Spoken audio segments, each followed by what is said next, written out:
Es como la mamá que le pega a su hijo porque de alguna manera quiere que sea una mejor persona. Sabemos que no, ¿vale? Pero la mamá que le pega a su hijo no necesariamente está buscando destruirlo, zarandearlo y dañarlo. Presentamos esta entrevista realizada en el marco del primer encuentro para la promoción de habilidades socioemocionales en la Fundación Universitaria Konrad Lorenz, que dan con el profesor Rafael Sendales Reyes, para explorar las implicaciones de la violencia para el desarrollo emocional. En general, contextos con violencia o sin violencia afectan cualquier tipo de desarrollo porque es experiencia y la experiencia no nos pasa desapercibida. O sea, brinda información con la cual construimos un conocimiento acerca del mundo social. Ahí uno puede encontrar diferentes perspectivas. Hay unas que asumen, por ejemplo, que nuestros conceptos morales son un producto del aprendizaje o de la transmisión de un conjunto de valores culturales que de alguna manera apropiamos y los hacemos nuestros.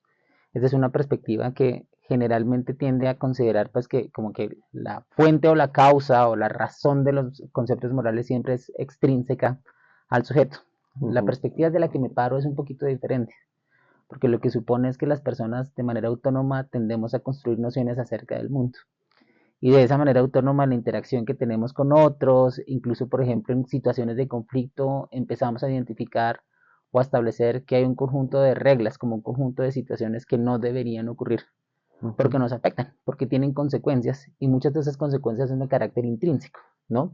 Por ejemplo, si yo le pego a alguien, lo puedo lastimar y lo puedo lastimar independientemente de que haya una regla que me indique que puedo golpearlo, no, lo puedo lastimar porque yo puedo ver que estoy afectando su bienestar y allí empieza una construcción de lo moral, ¿no?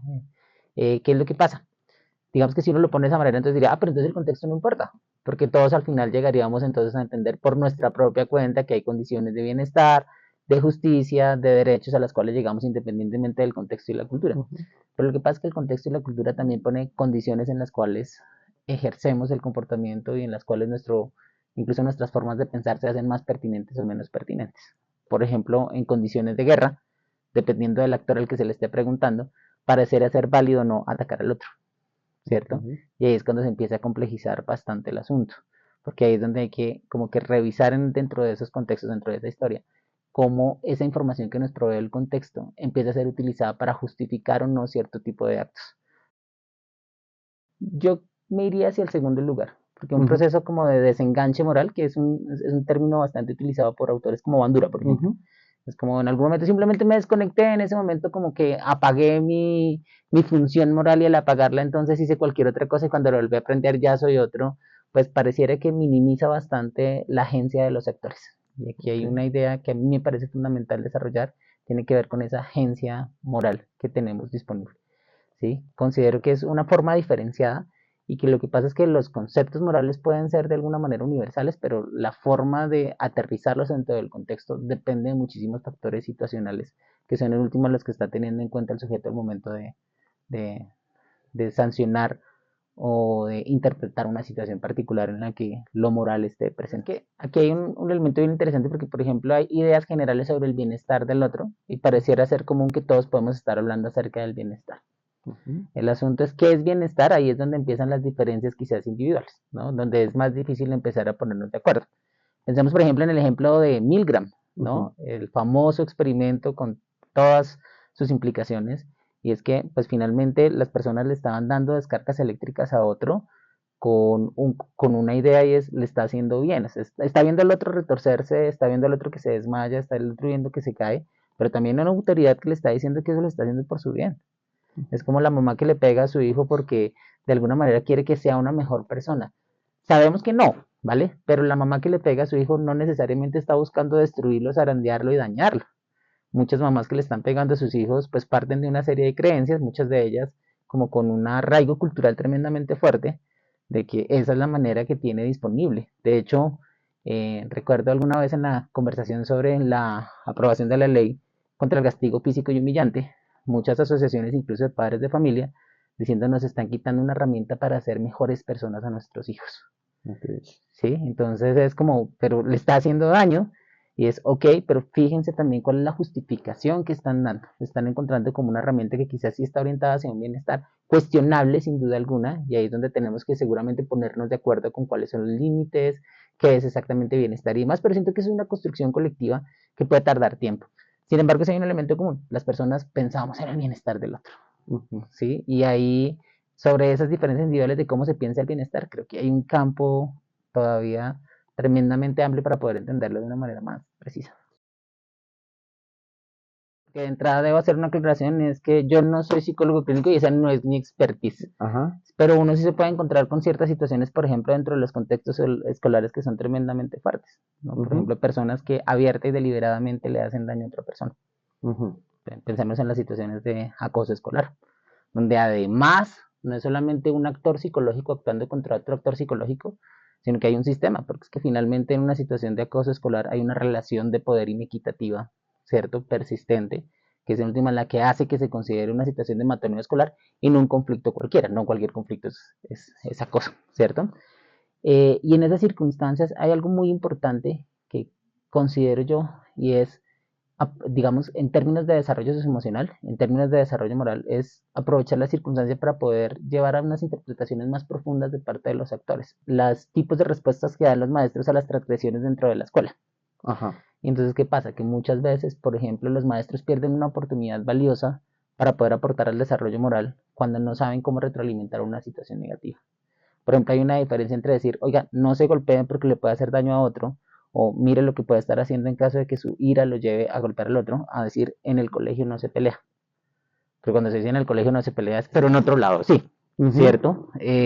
O está mal porque lo dice el manual de convivencia, y el manual de convivencia no importa si yo estoy en otro lugar donde no hay un manual de convivencia, ¿cierto? Y en cambio, por ejemplo, sancionan tremendamente negativo que se utilice la camisa por fuera del saco, que no sea la camisa del uniforme, que se pusieron unas medias que no es, y es como, ahí pareciera haber como una disrupción en la forma como se está aprovechando el momento y la circunstancia para poder poner a pensar y reflexionar con estos actores psicológicos sobre qué es en últimas, cuál es la naturaleza de la regla.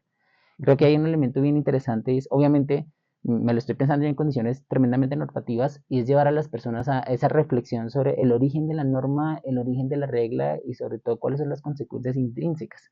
Quizás el llevarlos allá pues los puede llevar a un compromiso completamente diferencial con respecto a esa norma. Ok, y entonces esta es como una metodología con la que se puede acercar a lo que nos trajo la conversación inicialmente, a estas personas que construyen en conceptos de violencia o de adversidad. Así es que se puede acercar a explorar su moralidad y quizás hacer trabajo con ella en psicología. Eventualmente sí, es que estamos partiendo de sujetos racionales que en principio están en capacidad de hacer uso de la información que tienen disponible para entender, comprender y sancionar el mundo.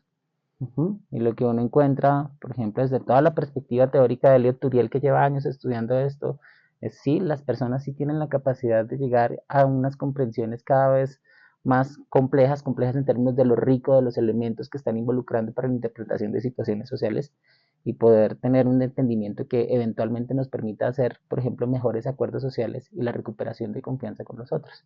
Ahora, eso suena, y lo sé, porque cuando se lo escucho a otros también suena tremendamente optimista, y es como sencillamente los sentamos y se ponen a conversar y en algún momento ven la luz, no sé, llegan a una epifanía mutua y de repente hacen las paces y sé que eso no es posible así de esa manera. Por esa razón también hay que contemplar, pues, por ejemplo, que tienen que existir sistemas legales.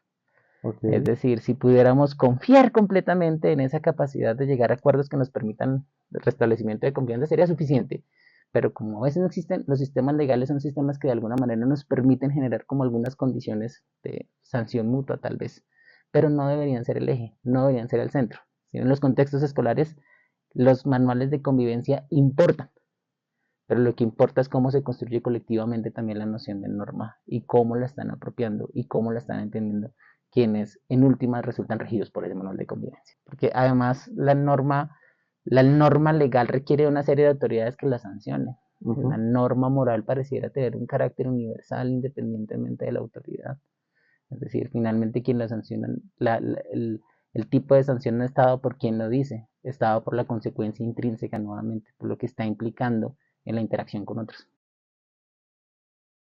Pues digamos, lo que parece mostrar la evidencia científica al respecto y particularmente desde las teorías de dominios del desarrollo moral parecieran indicar que sí, parecieran indicar que las personas como que desde muy pequeños, porque eso lo empiezan a encontrar desde muy, muy pequeños, se pueden empezar a diferenciar como 3 tipos de normas, ¿no? Ujú. Unas normas que están relacionadas conmigo mismo, con mis gustos, con mis intereses, que uno asume como no se deberían normar. Por ejemplo, ¿qué tan largo tengo mi pelo? Si me dejo o no me dejo la barba, si me pongo el saco rojo o el saco negro, ¿sí? Son condiciones que tienen que ver conmigo, que no deberían ser, digamos, no se asume que exista, debería existir algún tipo de regulación o sanción por los gustos y por los intereses. Otro tipo de normas que son más bien de carácter convencional, que tienen que ver con arbitrariedades y uniformidades del grupo social, ¿no? Como por ejemplo la forma como nos saludamos, ¿cierto? O la hora a la que llegamos, o cierto tipo de sanciones que ahí pueden estar de pronto un poco metido lo legal, es que lo legal tiene patas en varios lados, ¿no?